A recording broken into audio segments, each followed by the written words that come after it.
Hello and welcome to Frontrunner Motorsport. Well, we have already had a look at the Toyota Racing Series, but it is not the only junior single-seater series to run through January. This weekend sees the start of the F3 Asia Series, and it has more of an international feel compared to its New Zealand cousin. It has an interesting mix of experience levels too.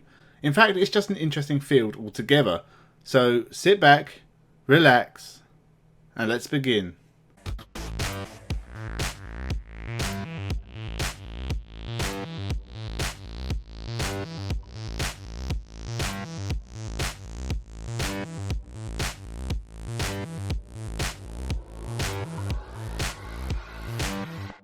Welcome to Frontrunner Motorsport.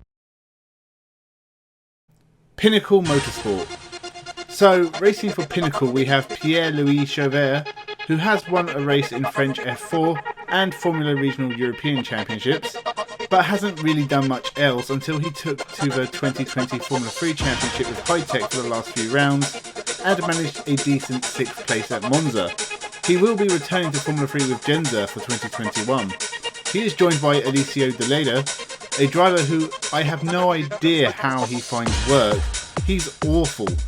He has never won a race, barely scored any points in any series he has been in, and after 2 years with Campos in Formula 3, not scoring a single point, has somehow managed to score a Formula 2 drive with HWA Racelab for 2021. Someone must like him, even after he filmed himself speeding recklessly on public roads, apparently to raise awareness. Well, I'm raising awareness. De Leda isn't very good. Alexandre Bardinon is another I'm not sure about. He had his best year last year when he finished 16th in the Euro Formula Open Championship. Just another driver with very little on his CV. Maybe he has some hunger to prove himself. The final Pinnacle driver is Matthias Lufen, a young German who has only entered 6 car races up to this point, entering 4 races in the Euro Formula Open with the Crypto Tower Racing team in 2020. Still young, no idea how he will perform here. Overall, a pretty weak lineup for Pinnacle Motorsport. Don't expect much from them this year, with the exception of Pierre-Louis Chauvet, who made trouble the podium, but I'm not expecting fireworks here. 3Y Evans Grand Prix. Patrick Pasma is a young thing who looks likely to become a decent hand in the junior formula. He has improved every year despite not winning a championship yet. His career gained traction after winning a couple of British Formula 4 races in 2018, but it was 2020 in the Formula Regional European Championship where Pasma showed he had something. He finished 4th overall but took 4 wins on the way. He needs to develop but could be a good driver. Isaac Hadjar is a young Frenchman who was best of the rest behind the young Japanese drivers Ayumu Iraza and Ren Sato, but 4 wins on his way to 3rd overall is a decent first real attempt. Could be a dark horse here. Casper Stevenson only has 1 season of racing behind him, finishing 3rd overall in the British F4 series, and the lineup is rounded out by young Russian female racer Irina Sidorkova, who will be racing in the W Series in 2021 and is young enough to be inspired by the film Cars, which makes me feel really old. Overall, I think this is a group of drivers that will do well in the future, but this is too early and more of a learning experience for all 4 of them. Motorscape. There are only 2 drivers announced for Motorscape so far, with 1 race seat listed as to be confirmed.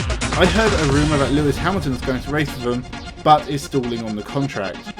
As for the other 2, well, Nicola Marinangeli has won a race in UAE Formula 4, but didn't accomplish much in Renault Euro Cup last year, and Roberto Faria did okay when he joined the Fortec team in British Formula 3, and will be looking forward to his first full go at the series in 2021. He's young and hasn't accomplished much, but might actually be the pick for 2. Not expecting much from Motorscape, but be lucky to score points. Black Arts Racing Team.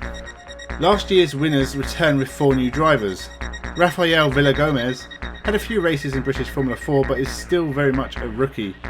Lorenzo Fluxer took a couple of wins in UAE F4 and finished 4th overall, but again hasn't a lot of experience. The only other series he's raced in is 3 races in the Italian F4 series. Same goes for Zdenek Chovanec, with Venezuelan raced in the same series as Lorenzo Fluxer and had even less success. And finally, Cem Bolotbazi, who is a famous esports racer stepping up to the real thing, but he has only a few GT races underneath him, and this is going to be very new to him. High-Tech Grand Prix. Roman Stanek was a Sauber junior driver but had a really hard year with the Charutes team in Formula 3 in 2020. Only 1 points finish at Monza, but he has signed on with High-Tech, not just for the Formula 3 Asia Series, but also the Formula 3 Championship. So he will definitely be looking to impress his new employers. Much like teammate in both series, Ayuma Iwaza, who won last year's French Formula 4 Championship and maybe one to watch from High-Tech. Although still largely unproven, again he's going to have some hunger to impress. Roy Nissany is at the other end of the scale, despite not really being that good. He is a Williams Formula 1 test driver and has a couple of seasons of Formula 2 behind him, with his 2020 efforts with Trident being far better than his 2018 effort with Campos. I don't know how good Nissany really is, but this might be more his level. The final driver is Reese Ushijima. The American-Japanese driver had his first racing season in the British Formula 3 with High-Tech Racing and did okay with a couple of podiums and an 11th place overall in the series. This is the most high-profile racing series of his career so far, and the first real chance he will have to prove he belongs alongside the cream of the crop. Abu Dhabi Racing by Prema. 5 drivers for Abu Dhabi Racing by Prema, but Prema do well whatever series they're racing in. Guanyou Zhou is a decent Formula 2 driver and so far the best possible chance of a Chinese Formula 1 driver. He has won at Formula 2 level and has a fair few podiums. If he's entering every race, he's got to be favourable for the championship. Alongside Zhou is Dino Begonovic, who finished 3rd overall in Italian Formula 4 in 2020 with a single win to his name. He'll be racing for Prema in the Formula Regional European Championship in 2021. Amna Al-Kabazi has a couple of years' experience racing in the Italian Formula 4 Championship, but is yet to show any of her true potential in that series. Her father is also listed as participating in certain rounds. Khaled Al-Kabazi has raced at Le Mans, and it will be cool to see a father and daughter go head-to-head on the track. Can you imagine if they crashed into each other? David Vidales is also listed to take part in certain rounds.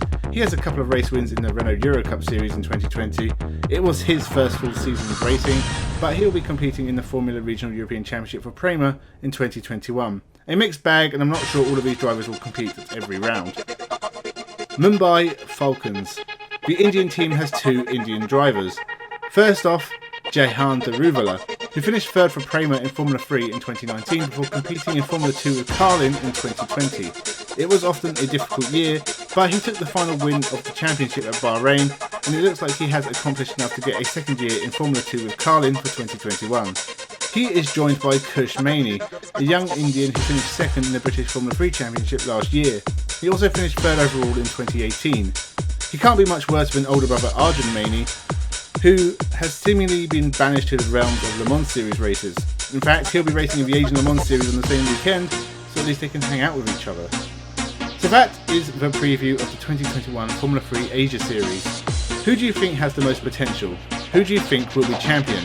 If Guanyou Zhou is doing the whole series, he's my odds-on favourite. But there are quite a few youngsters who could do well here. A lot of very young drivers too, so expect some carnage. It's always worth watching these junior series. Anyone on this racetrack could be in Formula 1 one day, except for Deleda. Thank you for watching. Please hit the red subscribe button down below. Thank you if you already have. Remember to like, comment and share the video. I'll be back soon, so enjoy the motorsport and have a good one.